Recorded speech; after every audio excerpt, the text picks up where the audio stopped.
And welcome back, everybody, to another episode of the High Low Sports Podcast. We appreciate you all for hanging out with us here on this Wednesday evening, or if it is one of your favorite places to check out podcasts later on in the week. It is always a pleasure to hang out and talk sports with you all.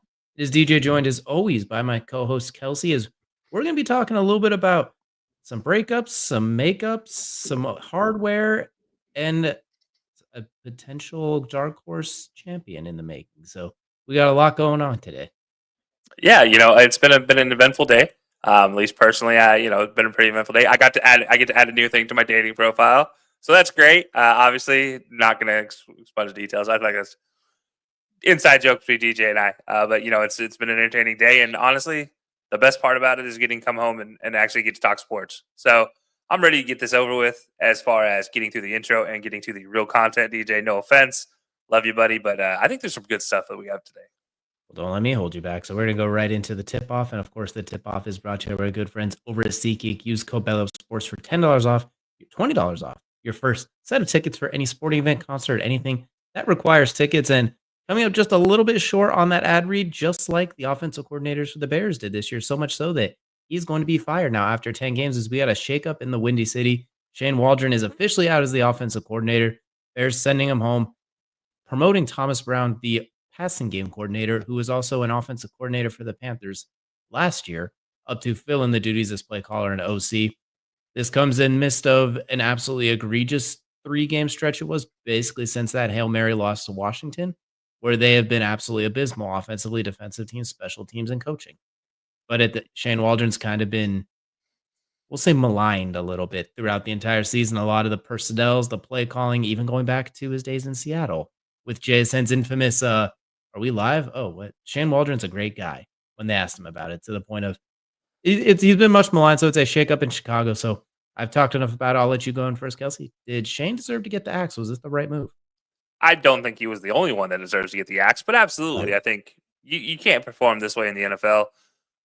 And it might prove that it's not just Shane Waldron when this all shakes out. I don't know if it is. I do think there's a lot of pieces in this Chicago puzzle that weren't going to work anyways. And I think this is a situation where Shane Waldron's the let's make an example out of somebody guy. And it sucks, but at the same time, if you ask Bears fans, they're like, "Oh yeah, he's been ruining a potential Hall of Fame quarterback." And while Caleb has been impressive at times this year, he also looks like a rookie this year. So how you're getting Hall of Fame out of a rookie, I'll never figure it out because I refuse to, at this point, give any rookies, no offense to any of the rookies because there are a lot of studs and we'll get to those later in the program. But, there are a lot of good rookies this year and Caleb's kind of average as far as rookies go, at least overall throughout the season. Yes, he started out like a gangbuster, but it almost felt like for the Bears offense, especially the last 3 weeks, that script, man, must have been 50 plays, 60 plays long because it felt like they never got out of it and got into what might actually work. And I say that because there's been a lot of conversation to have it afterwards, including DJ Moore stepping up to the stands earlier today. And basically, as he politely put it, we don't really don't make it on time. It's usually a drive late. It's we wait till halftime to make our first adjustment. That's like embarrassing to hear in the NFL. And we've talked about how important it is for coaches once they get through the script, the first 15, to be able to make an adjustment on the fly and how important that is for the future of your team. If that's true, is it an Eberflus downs conversation, or is it just Shane Waldron and that's his philosophy? I don't know. Now, this is the second stop we've had that conversation about this offensive coordinator in particular. So very interesting to see what's going forward. I do like the idea of bringing Thomas Brown in, but I don't. He's saying the right things. I can't really judge him on 1 year in Carolina. It feels mean. Feels like trying to judge Trevor Lawrence for Urban Meyer as coach for 1 year. I don't want to do that to a guy yet. I want to give him some time, but we'll see how that goes. But there are far, far too many weapons in that Bears offense to be this bad offensively. And these wide receivers, why they were being used as blocking wide receivers at times, I will never understand. So that's a play calling issue, hands down, and that needed to be addressed. But I don't know if Waldron was the only one responsible for those play calling issues, if that makes sense. I love that you said that because that gives me the chance to pivot and yell about all the things I was ready to yell about. But I do agree, Shane Waldron wasn't the right guy in the first place, and we kind of talked about this a little bit. The issue goes further back to, all right, at the end of last year, you already know you're going to shake things up. You have the number one overall pick without being the worst team in the league. That's kind of a good for you. You got a Pro Bowl receiver out of that trade, and you have 2 top 10 picks. You know you're going to shake things up a little bit. By the love of all that is holy and all that you hold dear, you can't keep Matt Eberflus as the coach in that point. You were 1-6 to start last year, got a little lukewarm down the stretch, beating teams with backup quarterbacks and the Lions. That was the one good win stretch. Yeah. Justin Fields played efficiently well. Like, he played well down the stretch. Not good, not great, like what we saw at the Steelers. You knew you were gonna take a shot at one of these quarterbacks. We all knew it was gonna be Caleb because we talk about the upside. The upside is clear if he can make it count. You can't do the lame duck coach situation you've done twice already. You did it with Mitch Trubisky, and I think it was John Fox. Axed him after the rookie year, brought in Matt Nagy and a whole new staff. You did it with Justin Fields, axed Matt Nagy and the whole new staff. You can't do it with Eberflus again, and you just did it again. Are you going to really keep him? And if you plan on keeping him, let's just go through the numbers. 14-29 career record so far. Third offensive staff hired. Franchise record 14-game losing streak. 8 assistants fired in the last 14 months. 0-8 in Sunday away games. 0-18, excuse me. 0-18. Has yet to win a regular 1:00 Sunday away game. In division, I think you got 5 wins in 3 years, if that. I might be being generous. 0 against your vaunted Packers. Packers rival, too. That's like if the Cowboys went 3 years without beating the Eagles, the Giants, or the Commanders. They just happen to have 3 rivals. So We're not far away from that possibility, but keep going. I imagine they beat the Giants this year. They got that going, and they smoked the Commanders twice last year and split with the Eagles. But my point being, those are some egregious numbers. Well, you shouldn't have brought him back in the first place because you're in that weird lame duck situation again. So, and then you bring in another offensive coordinator who, for the love of goodness, you saw it in Seattle while there was some success with Geno not riding back. That's a 32-year-old quarterback who has basically made the round, so he can, at that point, he's ready to handle himself. It's just a more stable overall situation when Pete Carroll was the head coach. As we kind of see that they messed up to begin with, especially when Ben Johnson has said that he was interested in the job. Maybe he wasn't going to come there. We get it. Bill Belichick was out there you didn't even really try for that. You left that on the table. Maybe he brings in Josh McDaniels, worst head coach ever, but legit offensive coordinator under Bill Belichick. Would it have happened? I don't know. Jim Harbaugh, Bears alum, was interested in the opportunity. Look what he has done in Los Angeles. That roster is almost the same, maybe even worse when you look at the receiving core. I'm going to trade that off with Joe Alt-Delete. So we'll say rosters and the offensive line, offensive line in Chicago worse than Chargers, exactly, for sure. And you put Jim Harbaugh in there, I guarantee that that offensive line is better, which is the biggest thing they did not address at all. They signed a free agent, Nate Davis, last year, who just got cut today. In the middle of a 3-year, $30 million contract, they just cut him today. As if you had offensive line depth to be getting rid of guys in the first place. You took a receiver at pick number 9, and we both love Roma Dunze. This is a Roma Dunze Stan account. There's no problem with that pick. But you just traded a 4th-round pick to get Keenan Allen.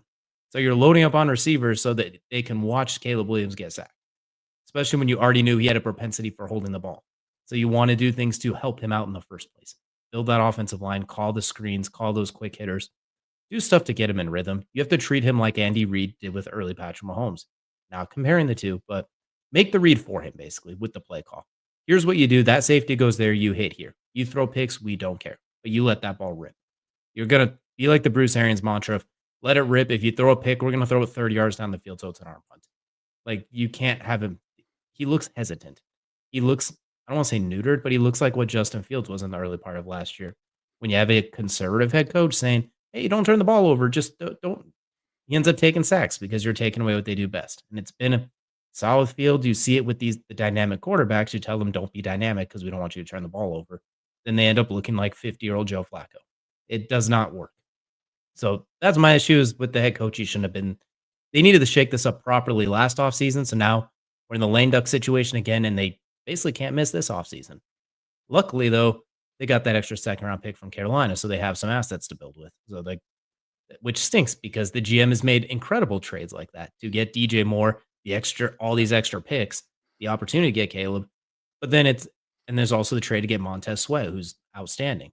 And then you factor in the fact that he traded in the 32nd overall pick for Chase Claypool.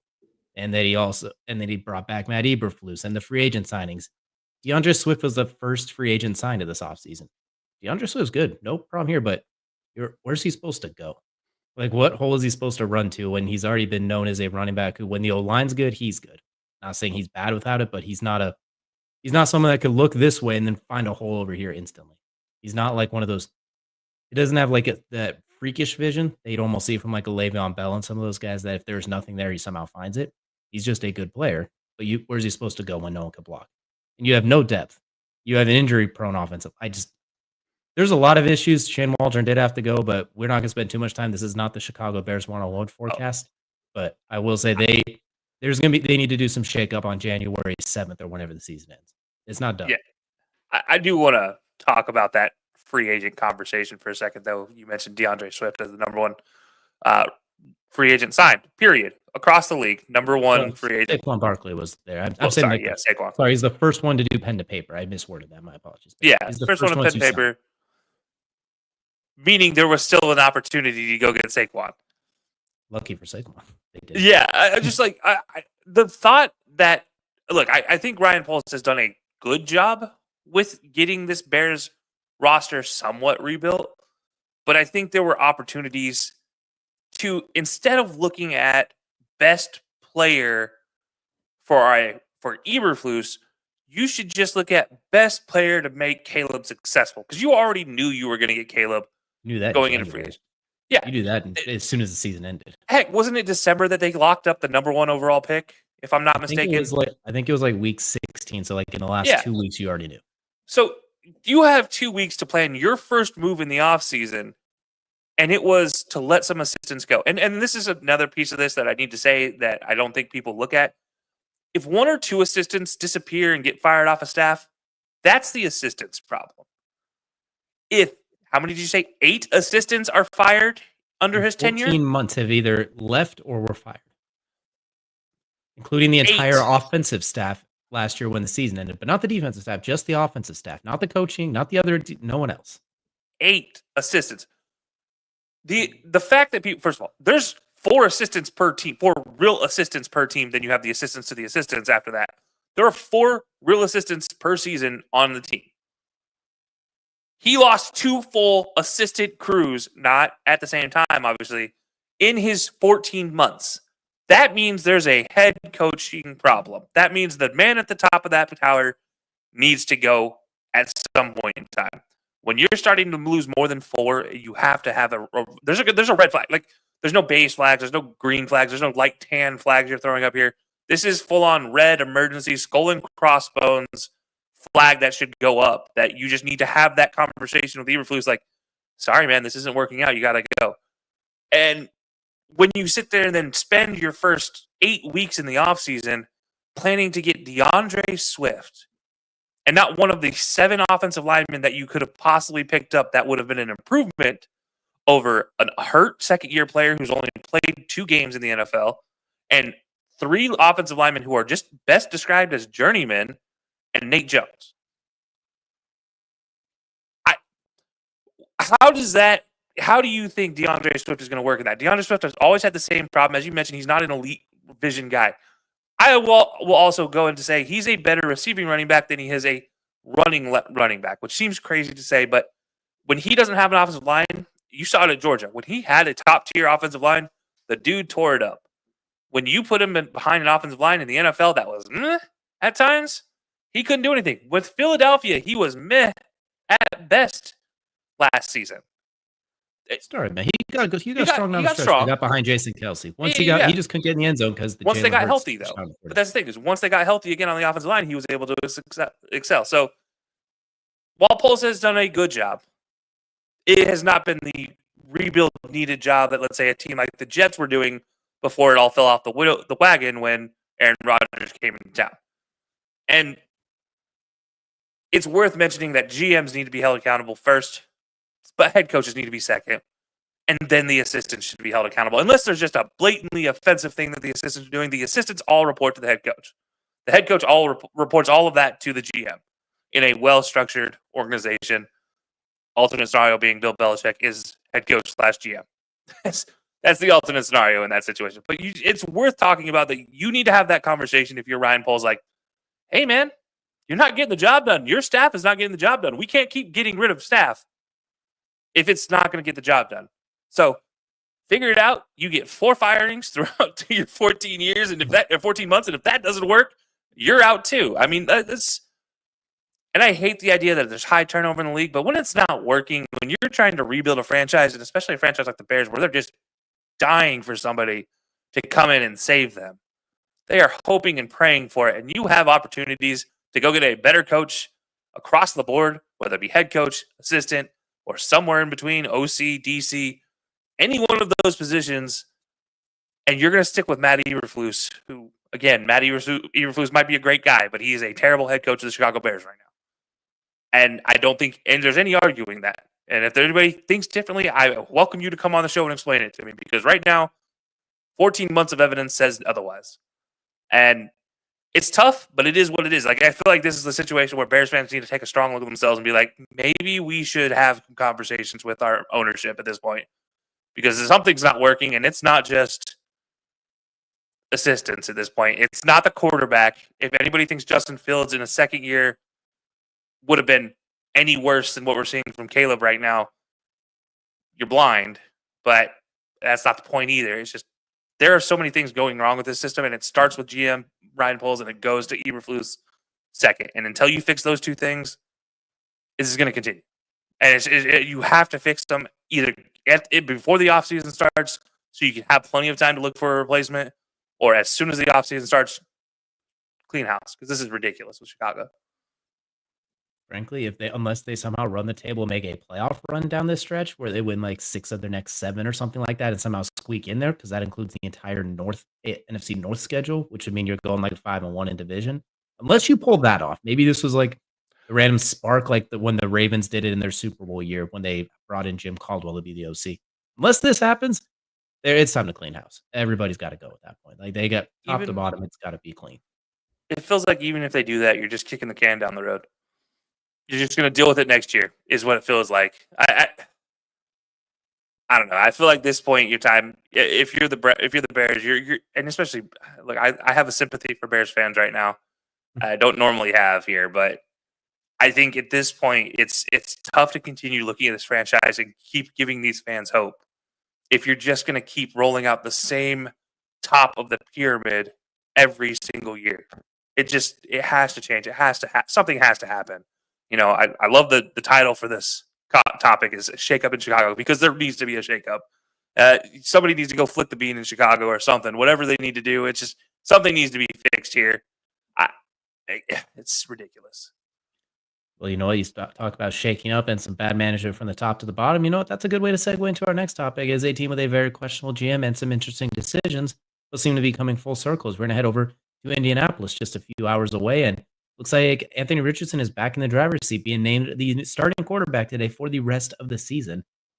Just a couple of days after being told it was Joe Flacco, we kind of talked about this in depth when he first got sent to the bench, that this is not the worst thing in the world. We can all relax. It's not a quote unquote benching as much as is you're a 22-year-old kid, but this is a lot. We got some stuff to work on, and we heard that in the press conference today from the head coach, Shane Steichen, basically implying he just needed some time to go through a process, work on the attention to detail, some of those things. The between Sundays being a pro. Obviously, he didn't learn a lot from Joe Flacco during those 2 games while he was playing, because those were pretty awful. But you learn a lot in between Sundays when you don't have the entire workload on your shoulders about getting in early, staying in late. When you do that 3-step drop, when you hit that, your receiver's going to be at this landmark. The ball's supposed to go there. You read where the safeties go, et cetera, et cetera. I think that's I'm surprised it took 2 weeks. I almost wonder if either A, the owner asked for the benching in the first place, or B, this was a situation of, all right, we're probably not going to the Super Bowl. We're not going to do much right now anyway. We're all but out of it. At least get him out there. And then there's the conspiracy theory of season ticket renewals are coming up on Friday, November 15th. So you need to give some people a chance to renew their tickets. But I think it's a good move. Get him back out there. You got the Jets this weekend, a good defense that has been leaky. He needs to play at this point, figure out what you got. I think the benching will be beneficial, as we've seen with Bryce Young. Since he's come back, he looked a lot more comfortable and a lot better. If Anthony stays healthy the rest of the year, gets this time in, I think this will be beneficial for him as well. So I'm excited to see him back in. We'll have the oldest starting quarterback in the league taking on the youngest starting quarterback in the league. So the fun storylines are back on the menu this Sunday.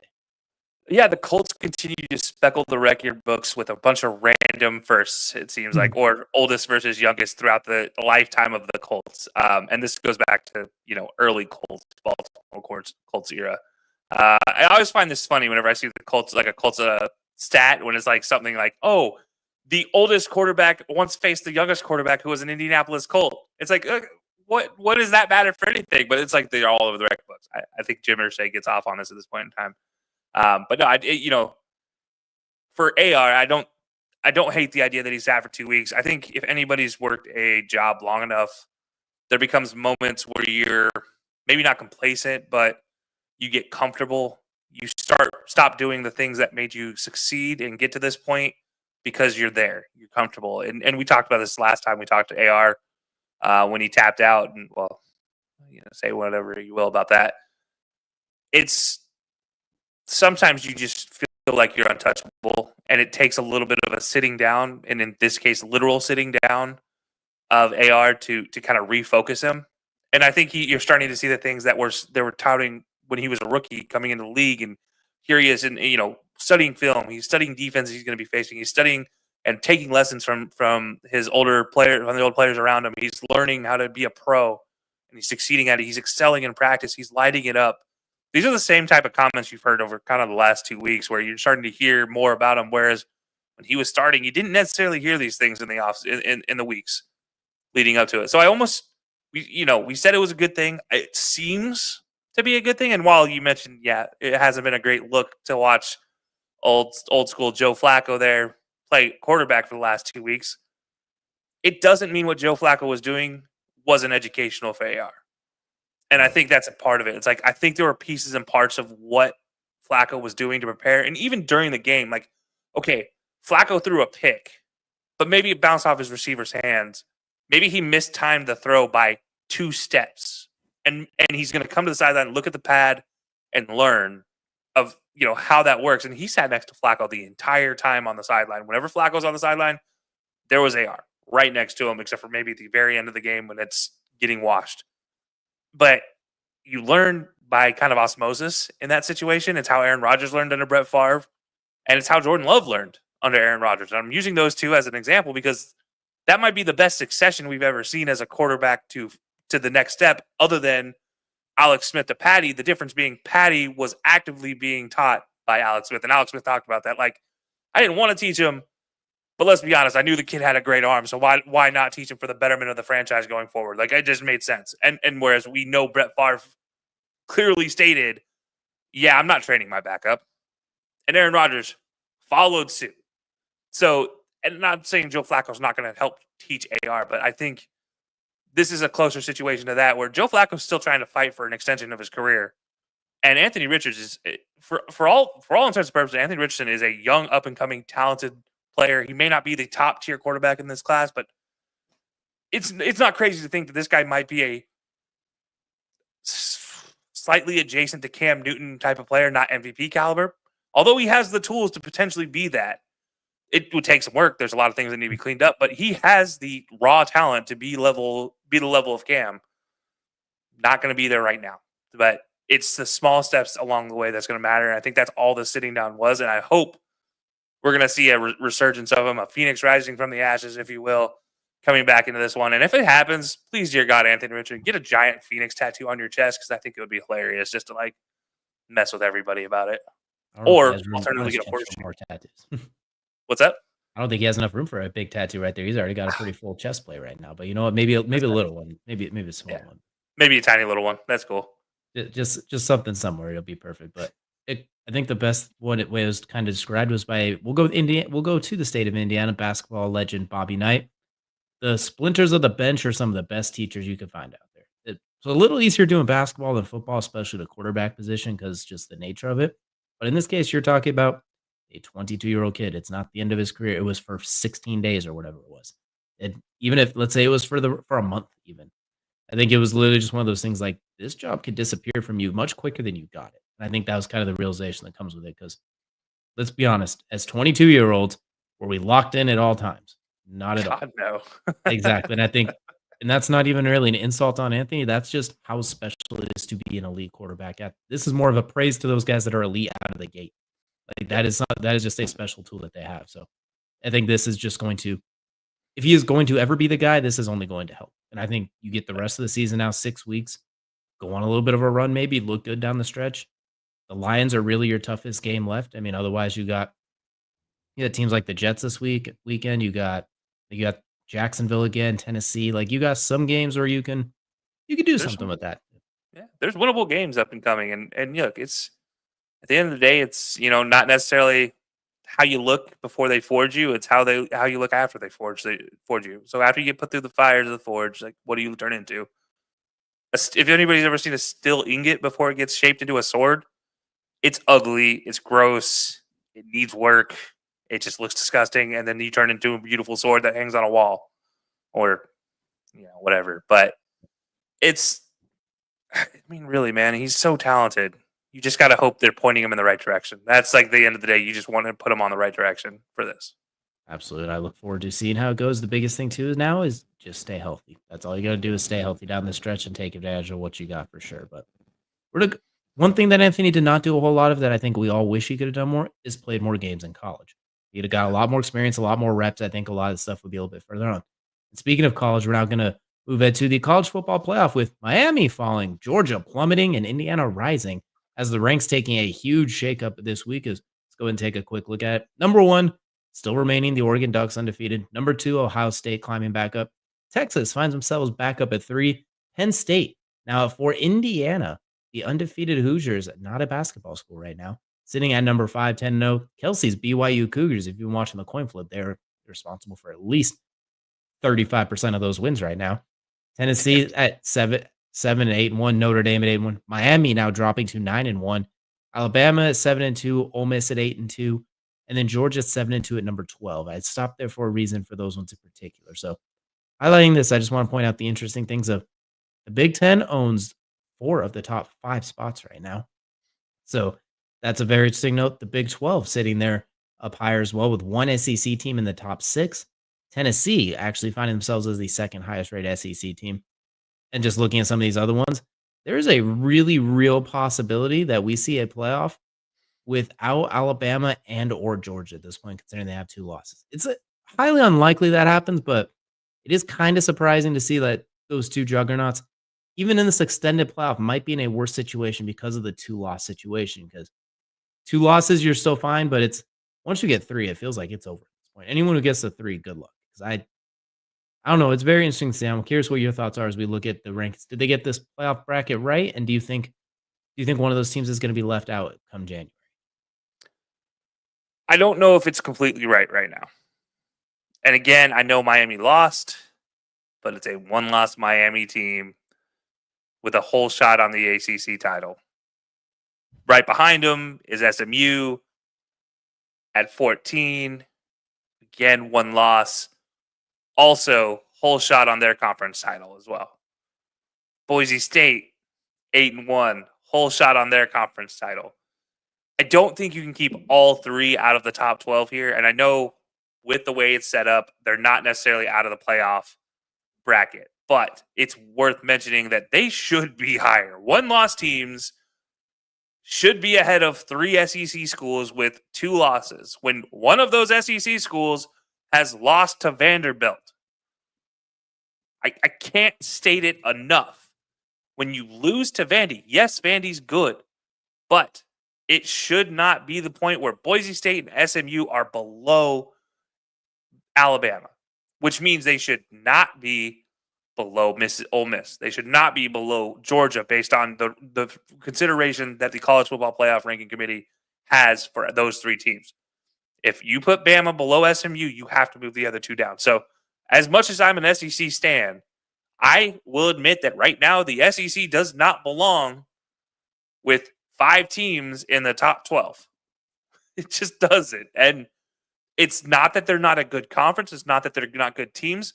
But you shouldn't reward losing to teams you should beat with an opportunity to get in the playoff at the end of the season just because you're in Alabama or just because you have Lane Kiffin as your head coach and you draw seats and put butts in the seats, or just because you're Georgia with Kirby Smart. Those things should not dictate that you're ahead of Boise State or SMU in today's day and age. NIL and the realignment has done enough to make a Boise State SMU conversation valid when you talk about putting them inside of the top 10 or on the edge of a 10 and 11 position in the rankings, because we're not talking about talent not being distributed. If anybody thinks that Hasty is not one of the best running backs, if not the best running back in the country right now, you're blind. You haven't been watching football. You haven't been watching any college football. And if you don't think that SMU's offense is not one of the best offenses in the nation right now, again, you're blind. These are Texas kids. These are Texas boys at SMU. And heck, you can say the same thing about Boise State. These kids are recruited from the same places that you recruit Alabama and Georgia players. The difference is they don't have 5 stars next to their name. They have 4 and 3 stars next to their name. And they might be better in the long run. And right now we're looking at a kind of a biased college football playoff. And I just don't normally like to go off on second week of college football rankings, but this is 2 weeks in a row where we're looking at a ranking where they're just giving brand awareness right now. This is brand awareness is the reason why there are 3 SEC schools ahead of 2 one-loss teams that have a whole shot on their conference titles. And it bothers the heck out of me, and it will continue to bother me. I know I've complained about it in the APs and everything else beforehand with undefeated teams being below one-loss teams. It continues with 2-loss teams here. As far as the rest of it, I like the rest of it. I have zero qualms for the rest of it. I love Indiana up there. Maybe Indiana should be ahead of Penn State, but they haven't really proved themselves, so that's kind of a different story. Although there's a side-by-side comparison, if you haven't seen it yet, Indiana versus Georgia when they won the title. Indiana has much better statistics than when Georgia was an undefeated team, and yet Georgia was ranked 2, Indiana 5. So worth a conversation there. BYU getting bailed out by referees against Utah, but that's always a close game. That's a rivalry game, so good win for them. I don't know if Tennessee lasts up there, if we're being honest, and I don't know if Notre Dame lasts up there, and that's because personally I think they're going to lose to their upcoming armed forces matchups. So otherwise, I think this is good. I just those 3 SEC schools, 10, 11, and 12, bother me. I will say the interesting part about this too is this is not going to stand. It's just not possible with the way things are going to shake out, the way they're going to play. There's only going to be 2 that get to the SEC championship game. How it all shakes out. Ole Miss, Alabama, Georgia, Tennessee, at least one of those schools is not making it, if not 2 of them. I think that's pretty safe to say. Just even if everyone else kind of doesn't hold up their end of the deal, I think just the nature of the SEC, how they're the rest of the season going to play out, at least 2 of them are going to miss out. What else is kind of funny is we look at Alabama and Georgia have arguably 2 of the 4 best wins on the season. Alabama beating number 1 Georgia, Georgia beating number 1 Texas. Problem is you can't just kind of live off of that. When you have the 2 losses, you are going to drop like this. And we're in agreement too. I think the teams that at the top of their conference that should be ahead of them. The ones that are kind of fast tracked should be at them. The good news is it won't stay that way. Like you said, I think there's going to be more shakeup this weekend. We're a long ways from home, but it does make you worry a little bit that the same issues we had with the previous regime of college football playoff rankings might squeak its way in for like the 11 and 12 spots. But we'll definitely see for sure. But we will have a lot of clarity, not this weekend, but next weekend when number 2 takes on number 5, Ohio State and Indiana. So that's going to be gut check for both of them, weirdly enough. If they can make it there without losing a game in between. And just one last point on this. I know I just harped on the SEC. I don't really like the fact that the Big Ten has 4 teams right up there behind, and 2 of them have 1 losses. And, there's 2 undefeated teams there that aren't 1 and 2. That does kind of bother me. But honestly, at the top 6, I really don't care because it's really going to be the Big 4 conferences. Their winner is always going to be 1, 2, and 3, 1, 2, 3, and 4. And so that's all I care about. But outside of that, this doesn't bother me because I know Ohio State's going to fall, or Oregon's going to fall, or Penn State's going to fall, or Indiana's going to fall just based on their upcoming schedule. There's no way this stays consistent like we talked about last week when we had the bracket up. There are just certain matchups right now, as you mentioned. There's just no way they're going to stay consistent. So I don't think I'm just hating on the SEC right now because it's Bama and Georgia included in there. It's not necessarily that, but that's just the perfect example of brand being more important than everything else. Absolutely. And Ohio State does have to get by Northwestern this week as minus 7,000 favorites. But if they do, Indiana on a bye week, we will have that Big Ten Battle Royale for Thanksgiving week. So I look forward, or not Thanksgiving week, the weekend before Thanksgiving. So definitely looking forward to that. And we got a long ways to go for sure. But we're going to take the gamble on Ohio State taking care of Northwestern so we get that big battle royale. But there is a different gamble that we will be taking a look at, and that is Kelcey's great gamble. And we're taking a look now at the coin flip. So, Kelcey, where are we throwing some money down this week? Yeah. So, DJ, I did just mention the fact that I am thinking the at least one of the Armed Forces teams decides to upset Notre Dame. Well, there's only one left that is going to play them. They're not this team, but there is an Armed Forces team. I am taking this weekend, the week after Veterans Day. I'm going down. Well, I shouldn't say down now. I should say over to Annapolis, Maryland, where the Navy midshipmen will be hosting the Tulane Green Wave. And now everybody knows my love affair with Tulane and betting. It's a passion. I get razzed about it all the time on the corner booth about Tulane and Ole Miss last year. I stand by the fact the refs gypped Tulane. But I am not going Tulane in this game. I am breaking my own rule. I am betting against Tulane because I believe Navy here, after a tough loss to Rice.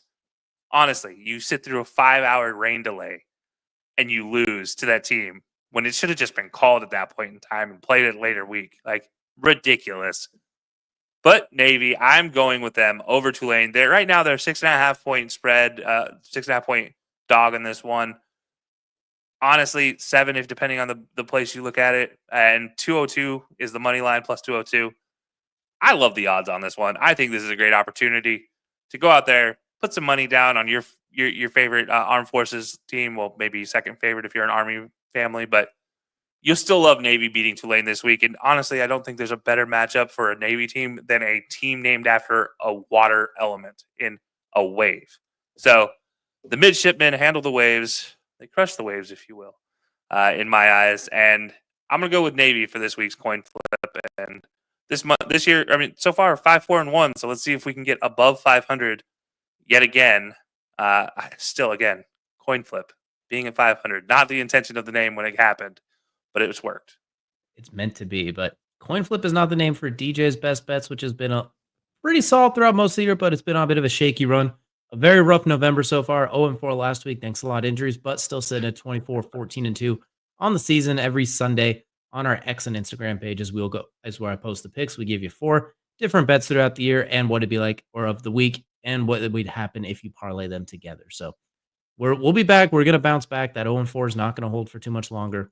We're gonna get it together. We're gonna get it together. Since the Hail Mary stole the Bears money line parlay from me that week, it's done to me what it did to the Bears, but we're gonna bounce back. So before we jump out of the NFL, we're going to take a quick stop on the hardwood and look at the NBA. Is Kelcey's near and dear to his heart, Cleveland Cavaliers, the lone undefeated team, combining with the Cleveland Browns, 14-7 on the year, with 12 of those by way of the Cavaliers, in a bit of a dogfight right now with the 76ers without Embiid and Paul George. But the last undefeated team in the NBA, Kenny Atkinson filling in for JB Bickerstaff as a new coach. And I don't want to say that sometimes just switching the coach makes a difference, but for Cleveland, out of the gate, it's looking pretty solid right now. They look like the team to beat so far. Will it hold?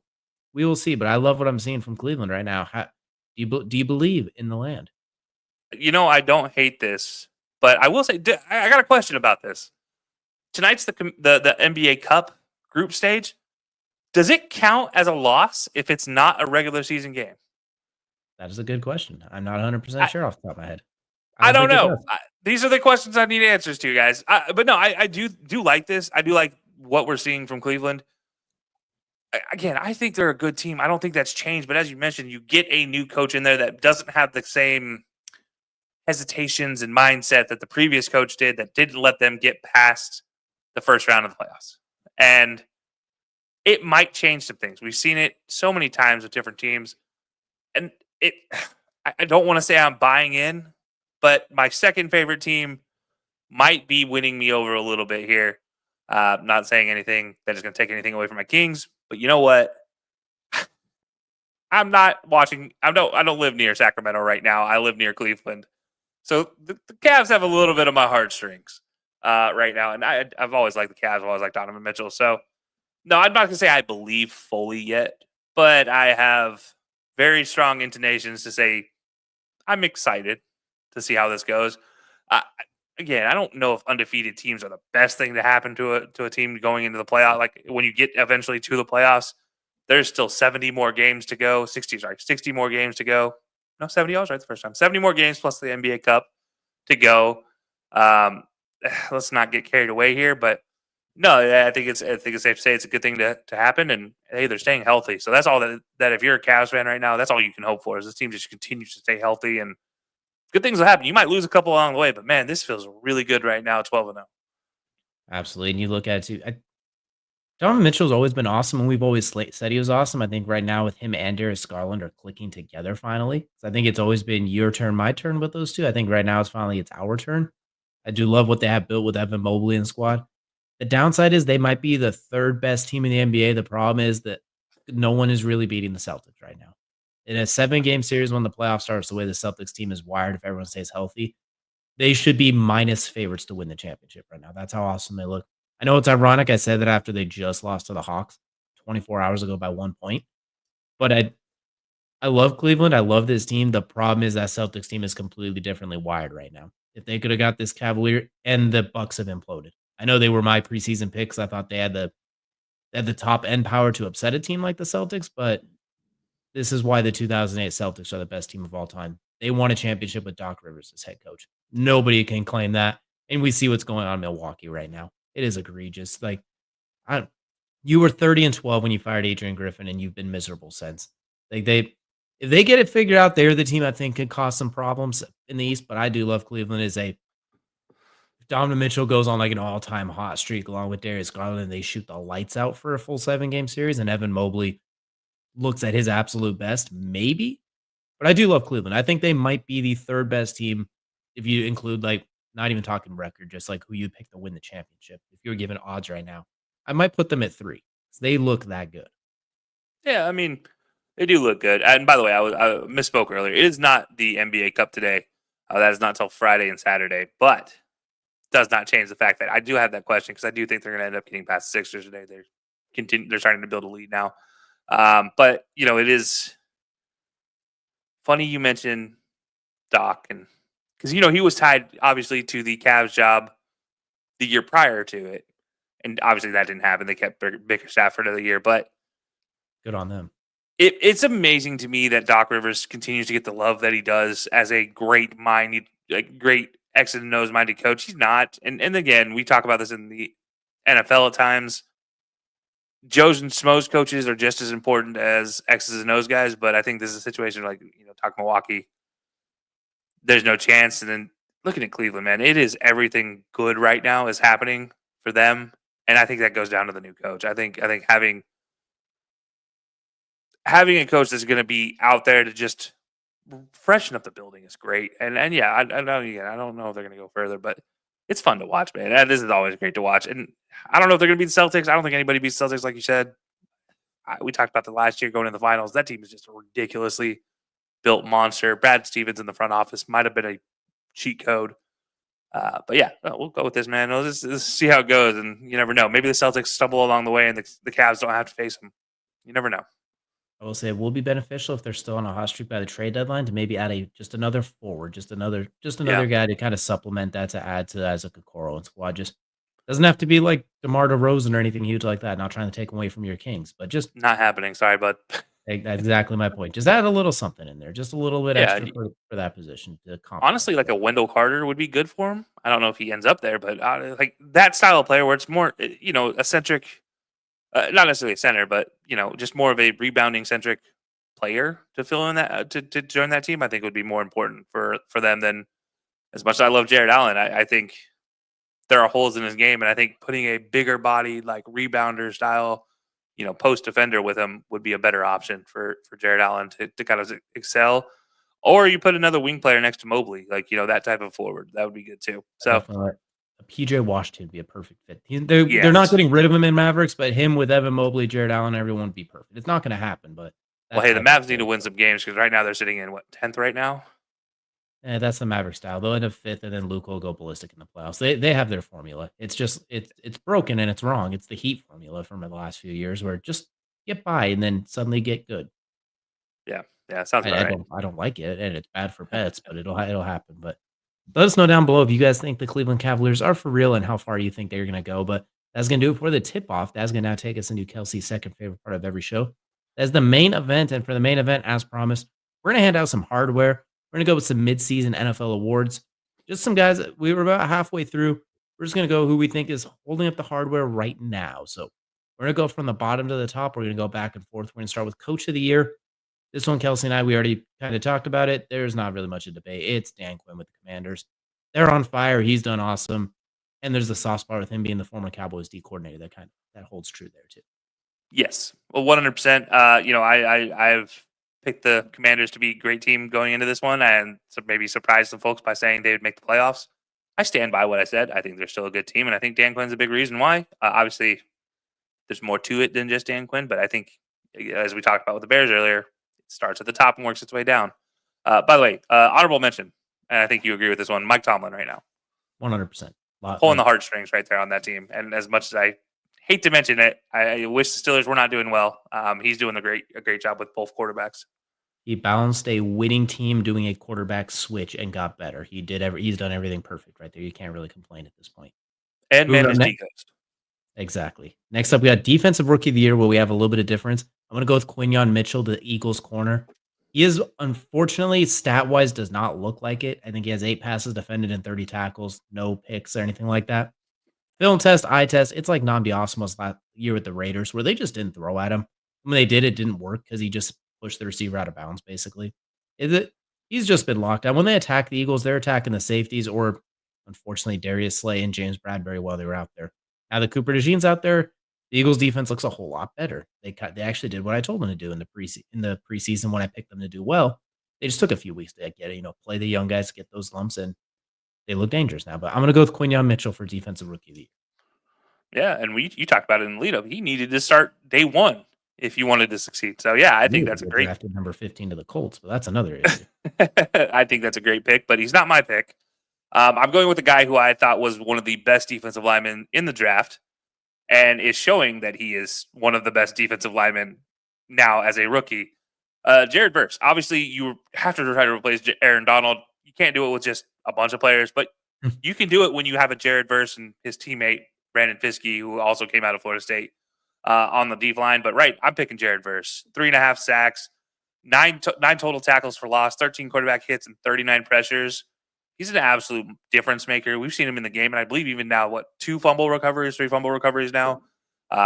Outstanding player, just getting to the quarterback and putting pressures on. We talked about Max Crosby as a rookie kind of doing the same things. He never got the sack, but he got to the quarterback and changed the way the play was played. Jared Verse does that, but from the center of the line, which is a terrifying thing if you're an offensive line coach, that you have to cover somebody who's coming at you through the center and the guards. That's awful. Talked about it with Aaron Donald and his disruptiveness. I don't think Jared Verse gets to that level. But I think right now you're seeing what Jared Verse can do, especially when his teammate next to him, Brandon Fiske, is doing a great job kind of supporting him and requiring another body to look at him and try to make a decision. So Jared Verse, Defensive Rookie of the Year for me right now.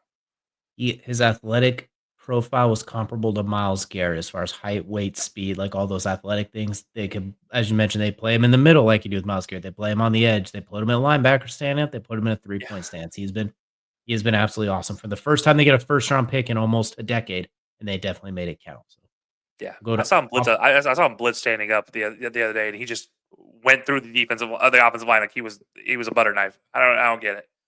He's a monster. He's too big. Too big. He's too big, too fast, too strong, too good. Just too freakishly strong.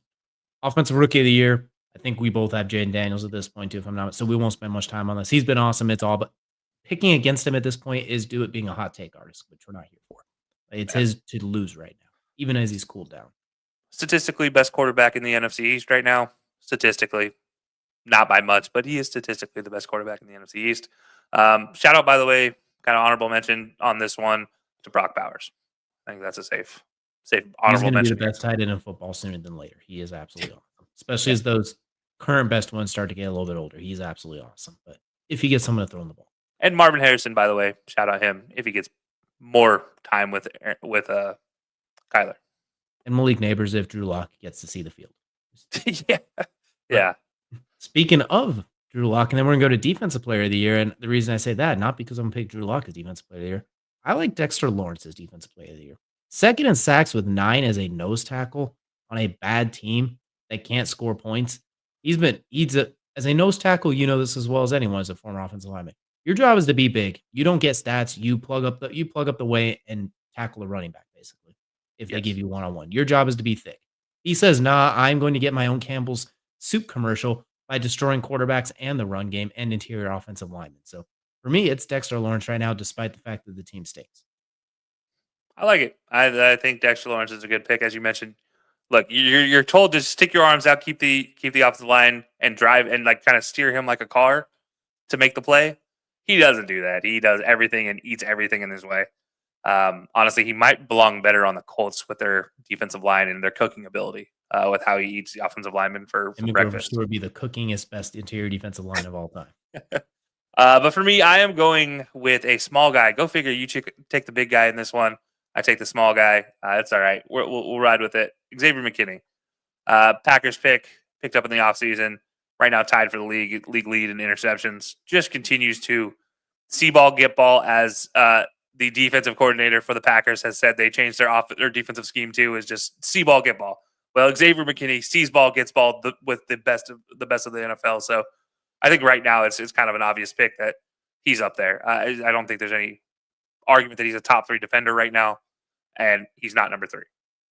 Arguably the best ball hawk, especially for the safety position right now. He's taken that title from Jesse Bates and squad this year, in my opinion, because Atlanta's deep Not by much. secondary.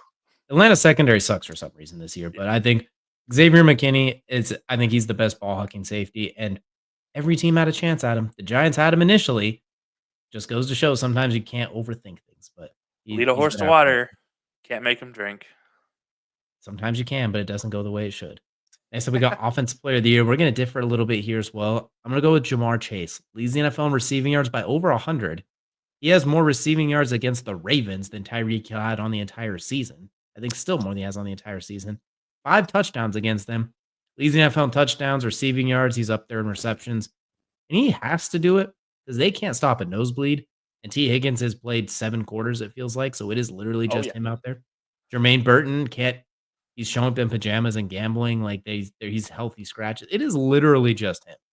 And Joe Burrow basically saying, "Please get open, Chase. You are all I have. Help me, Jamar Chase. You are my only hope." The Bengals may kind of stink, but Jamar Chase has been electric. And if the Bengals thought he was expensive 2 months ago, just wait to what he's going to be in 2 months. Like you sold the naming rights to your stadium to pay Joe Burrow.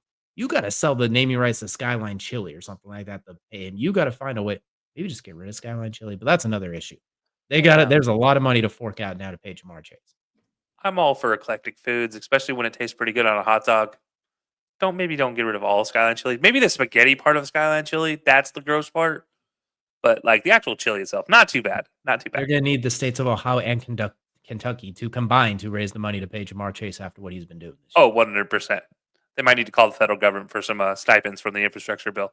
Anyways, I like Jamar Chase. Obviously, I've talked about how much I love him against the Ravens, and he continues to show why he is one of the best players against the Ravens for some reason. But I mentioned the Ravens, you mentioned the Ravens a bunch, and I think I have to go Offensive Player of the Year to a Raven, and then that's King Henry. This is a King Henry Stan account as well. It's been a King Henry Stan account for a long time, despite him going to Alabama and me not being an Alabama fan. As far from the truth as possible as for being an Alabama fan. I hate them with a passion. But you know what? Love King Henry. And he continues to show why he's the best running back and why he might be one of the last running backs to go into the Hall of Fame straight up as a running back. And he is effective. This offensive line has been clearing the path. And when they don't, he runs people over. He makes them look like test dummies in a car crash commercial. It's the perfect accent to what you wanted with Lamar after they got things figured out after week 1 or 2. And yeah, this has been great for Derrick Henry, and he just continues to dominate. I believe he is 1 game shy of having a touchdown in every game right now. I think he has enough touchdowns for every game right now, but there is 1 game he didn't score a touchdown in. But he averages 1 a game, but there was one game he doesn't. It's ridiculous. You can almost bet him to have 2 touchdowns a game with the way he's playing right now. If that's not Offensive Player of the Year material, I don't know what is. I'll do you one better. I'm going to give him MVP of the season because he's who I'm going to pick as the MVP. If you told me Lamar was MVP, I would not argue with you. There is really no reason he's not. Because statistically, he's been awesome. Watching him, he's been awesome. Last year, we learned the stats don't matter because he got MVP last year having an okay season. They just won a lot of games. Meanwhile, Josh Allen had 17 more touchdowns, but people were infatuated by the turnovers, especially because that opening Monday night, he had 6 of them. So people just don't forget that. It gets locked in their brain. So Lamar's been awesome. You look at the stats, him, Joe Burrow, and Baker Mayfield tied for the league in touchdown passes. Shout out to Baker Mayfield, by the way. Doing what? Yeah. Josh Allen's been awesome this year as well, too. And he kind of has the same stipulation Lamar's had the last few years of he has no weapons. Amari Cooper's played 1 game with them, so he can't even use that yet. He's played like 3 quarters not knowing the playbook. It's been Khalil Shakir, who nobody outside of this podcast and those listeners knew who he was necessarily. So obviously Lamar's been awesome. You tell me he's the MVP, I'm not going to argue this point. But I do think the addition of King Henry has made him that much more dynamic. And I'm going to take my little bit of time left to quickly just PSA to all coaches. It's okay to get under center. It doesn't have to be a shotgun 99% of the damn time, especially on 4th and 1 or 4th and inches. My Lord, the amount of times I see, I'm yelling at the Colts because they did it against the Vikings especially. It's 4th and inches and you have Joe Flacco. And you come out in the shotgun and you actually run a pass play like a mesh.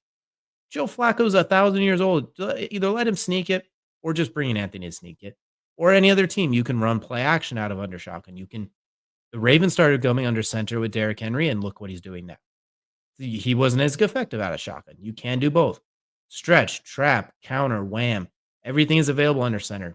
I'm not even saying do 100% under center. I'm asking for 25%, maybe 30%. The drop back passing game is a lot more in sync because you hit that 5th step, you hitch the dig. 1, 2, 3, the slant. And in the shotgun, the edges know where your quarterback is at out of the gate.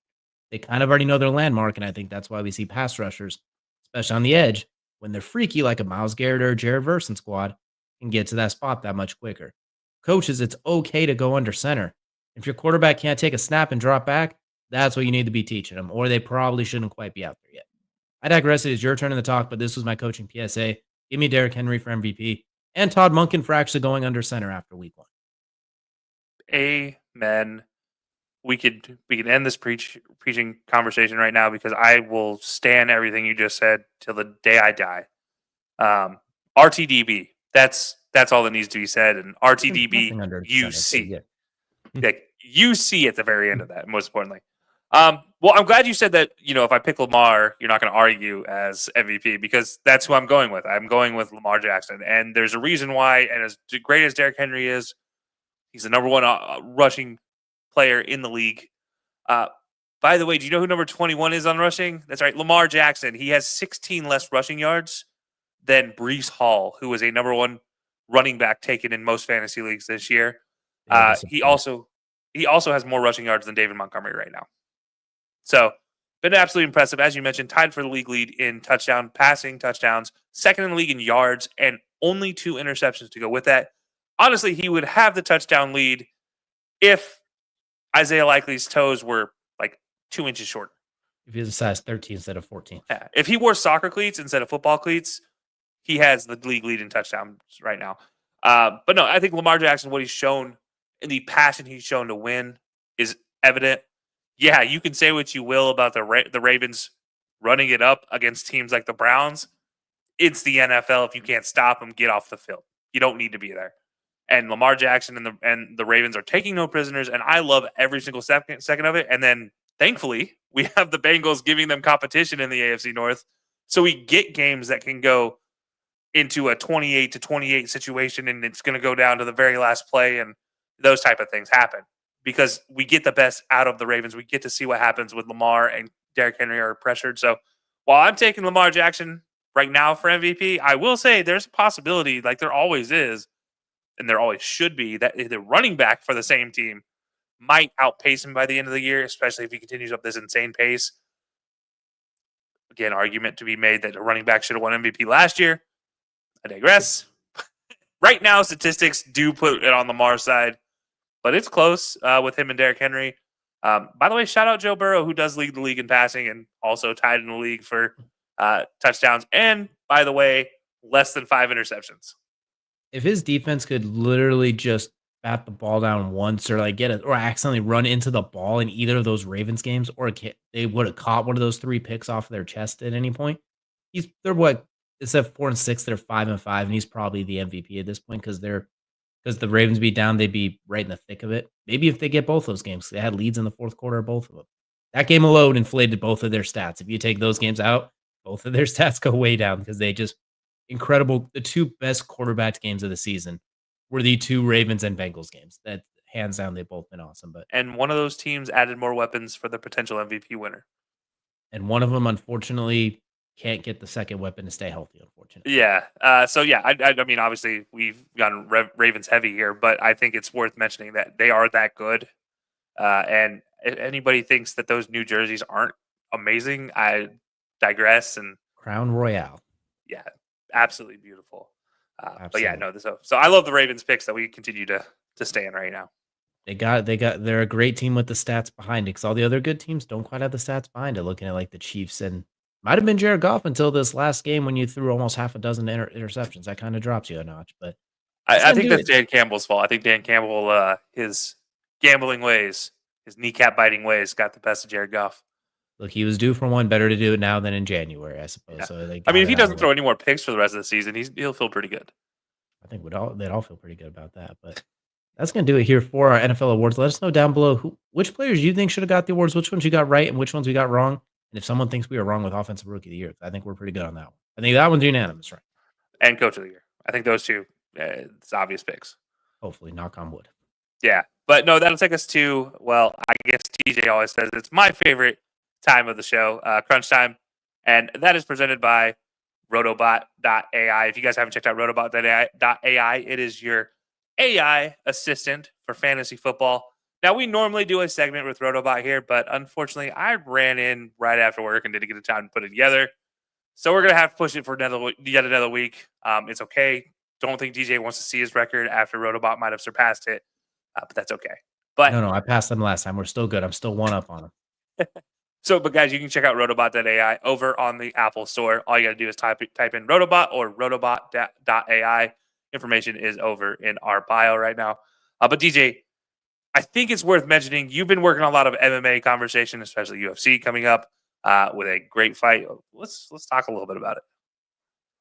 If anyone wants to hear the full in-depth detail, go check out MMA Mondays on our YouTube page and check out that thumbnail because I spent 8 minutes on it and I think it's awesome. We got the game of goats. Stipe Miocic, heavyweight goat, taking on John Jones, overall UFC goat. Based two very at the tail end of their careers. I really look forward to the fight. The odds on it are actually kind of wacky. I'll go invite anyone to go look. John Jones, a minus 700 favorite. Stipe at plus 440. Co-main event, a lightweight banger that I will bet all of Brew's food for the next 2 weeks. That will not go the distance. Absolutely awesome fight card, Madison Square Garden. Definitely want to go check that one out. I go a little bit more in depth on a key to victory for each one of them in that MMA Monday. So go check that on our YouTube page if you got about 8 to 10 minutes to spare. Yeah. By the way, the odds have gotten a little bit better. Minus 600 right now for John Jones. Plus 450 for Stipe.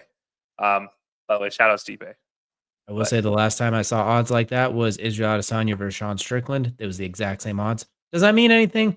Honestly, probably not. You're literally like, that's not even apples to apples or oranges or pears. That's apples to Fruit Loops at this point.